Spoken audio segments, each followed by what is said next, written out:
Estamos de volta com o Pensamento Jurídico, uma produção da Magis. Participe de nosso programa pelo e-mail pensamento@magis.com.br, pensamento@magis.com.br. Hoje estamos discutindo os limites do uso e aplicação do habeas corpus. Neste ano, o STJ julga 260 mil pedidos de habeas corpus. No ano passado foram 200 mil. Dr. Drogal é nosso entrevistado, desembargador do Tribunal de Justiça de Minas Gerais, da 4ª Câmara Criminal. Doutor Drogal, deixei uma questão para o senhor no bloco anterior sobre as sugestões que o senhor teria, os mecanismos para evitar o excesso de habeas corpus, né, sem que isso afete a eficácia e também a racionalidade do sistema. Eu acho que diminuir, é complicado isso, porque a eficácia do sistema, diante do aumento da população brasileira, que adquire, está envelhecendo, ou seja, está passando a participar da vida ativa, a população ativa está crescendo. O aumento do número de advogados, naturalmente, vai aumentar o número de processos, o número de habeas corpus. Isso eu acho que é a ordem natural das coisas. Impedir isso, que eu não sei aí nesse mérito se seria bom ou seria ruim, nós teríamos ou mudar a legislação, restringir as possibilidades do habeas corpus, ou a jurisprudência firmar através de súmula vinculante, também, em vez de mudar a legislação, a súmula vinculante, também restringir o uso de habeas corpus. Essas duas, eu sou muito cauteloso em ver esses dois caminhos sendo praticados. E talvez aumentar o número de ministros no STJ, que são muito poucos. Desde 88 para cá, já temos quase 30 anos, então 33 ministros só. E também há uma outra possibilidade, é que se especializar, algumas câmaras, especializar, porque a especialização, ela faz a repetitividade, ela dá maior velocidade. Porque no momento que você tem câmaras, como a maioria dos tribunais, que julgam habeas corpus e julgam as apelações, que são o grosso, a apelação e habeas corpus, você tem que dar andamento à apelação e o habeas corpus. Então, um conflita com o outro porque o habeas corpus tem prioridade. Aí começa a reclamação, eu não posso julgar a apelação, fica demorando 2, 3, 4, 5 anos. É um absurdo. O habeas corpus tem prioridade. Então, quem sabe, põe 1 ou 2, 3 câmaras só para o habeas corpus e outras só para a apelação. Então, a especialidade, isso existe em muitos tribunais, ela funciona bem também. Especializar alguns tribunais, alguma câmara em determinado assunto. Dá uma agilidade, isso é comprovadamente já aceitável. Com o tempo, o próprio conceito de habeas corpus evoluiu com as mudanças sociais. Ficou mais elástico, flexibilizou mais. Como é que o senhor avalia isso? Onde que deveria tirar esse excesso? Muito. O habeas corpus hoje, embora ele seja tecnicamente mais aceito, existem várias visões do que é o habeas corpus, mas a principal que predomina é que ele é uma ação constitucional, mas ele funciona também com uma natureza de recurso, quando o juiz de primeiro grau comete uma ilegalidade, alguma nulidade, em vez de ele entrar com um recurso, ele entra com um habeas corpus. E a mesma coisa do Tribunal de Justiça para o STJ. Quando acontece algum erro no julgamento, alguma ilegalidade muito forte, você vai com o habeas corpus como se fosse um recurso. Não seria mais adequado o próprio recurso? Mas o recurso não tem a prioridade que o habeas corpus tem. E uma das características do habeas corpus, duas grandes características, é o estilo informal dela, o estilo com poucas fórmulas, né? Ele é muito simples, o habeas corpus, os requisitos, e a outra é a rapidez, porque ele tem prioridade. Então os recursos ordinários, recursos incomuns, os recursos normais, eles têm uma formalidade, têm um prazo mais elástico, tem o contraditório, quer dizer, a outra parte tem que combater o recurso, né? Então ele demora muito mais um recurso. E como tal, a OAB é contra essa medida também, por restringir as liberdades individuais. Então o habeas corpus é um instrumento, eu acho assim, fantástico, ele existe, porque ele é rápido, ele é informal, ele se adequa na justiça moderna.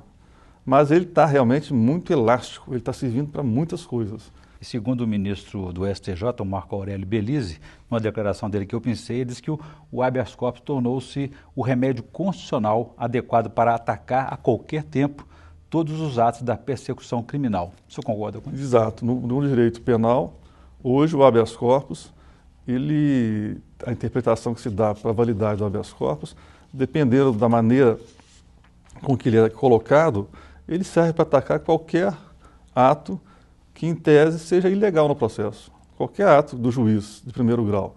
Se ele cometer um ato que o advogado saiba levar ao tribunal a necessidade da rapidez para combater, hoje qualquer ato do juiz, se você for analisar com mais profundidade, ele recebeu, em algum tribunal já recebeu alguma vez um habeas corpus. Vou ampliar o nosso debate e vou chamar agora a participação dos estudantes da Faculdade de Direito da Universidade de FUMEC, por favor.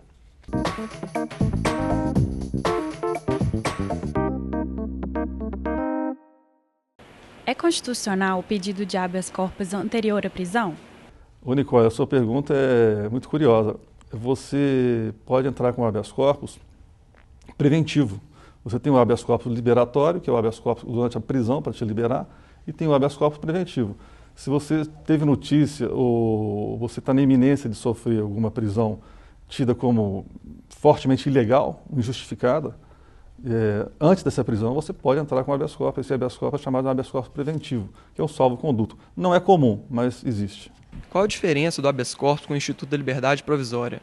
O habeas corpus ele surge mais para combater uma ilegalidade de qualquer fase do processo, qualquer fase. A liberdade provisória não, ela é restrita a determinada fase do processo e com as suas características diferentes. Então a liberdade provisória é para você ficar solto. O habeas corpus nem sempre é para você ficar solto, às vezes é para anular um ato do processo, anular uma decisão do juiz, ou você conseguir do juiz uma decisão que ele não te deu. A ação de habeas corpus poderia ser usada para resguardar outros bens, se não a liberdade de ir e vir? Não, Thaís, essa pergunta é muito curiosa, mas não. O habeas corpus só se diz respeito à pessoa. Então, se alguém estiver sofrendo algum prejuízo na sua liberdade, alguma ameaça na sua liberdade, ou seja, vítima de alguma ilegalidade, pessoal, habeas corpus, a palavra do latim vem de corpo.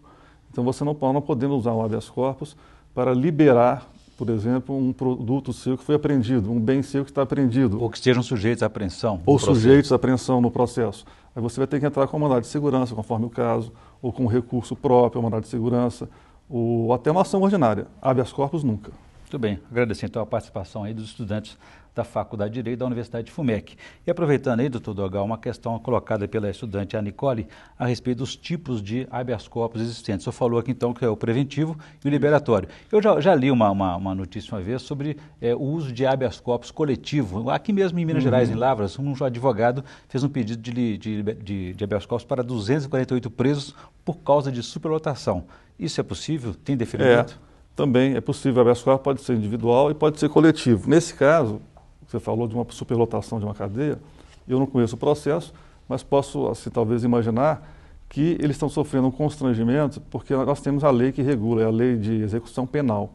E a lei de execução penal, ela determina como que deve ser o cumprimento da pena. Você tem que ter um psicólogo, você tem que ter assistência médica, você tem um número mínimo de presos, aliás, máximo de presos dentro de uma cela. Há uma regra que dá os direitos e garantias do preso.